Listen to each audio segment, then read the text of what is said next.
আমরা যে চুলার মধ্যে রান্না করি তার সর্বোচ্চ তাপমাত্রা হয় বেশি থেকে বেশি 300 ডিগ্রি সেলসিয়াস।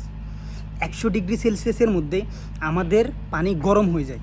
আর একটা জেট প্লেন যখন ক্র্যাশ হয় তখন এর আগুনের তাপমাত্রা চলে যায় প্রায় 100 থেকে 1500 ডিগ্রি।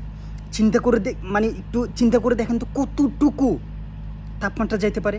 আর এরকম আগুনে পুড়ে যাওয়া শরীর কীরকম যন্ত্রণা নিয়ে তারা এইভাবে মৃত্যুবরণ করে, তাদের রুহটা চলে যায়। কিংবা এরকম জ্বলা শরীর নিয়ে মানুষ যখন বেঁচে থাকে কতটুকু যন্ত্রণা অনুভব করে। আজকে যে শিশুগুলো মারা গেল, এই শিশুগুলো আমাদেরকে কোনো দিনও ক্ষমা করবে না যদি আমরা এর বন্ধ না করি।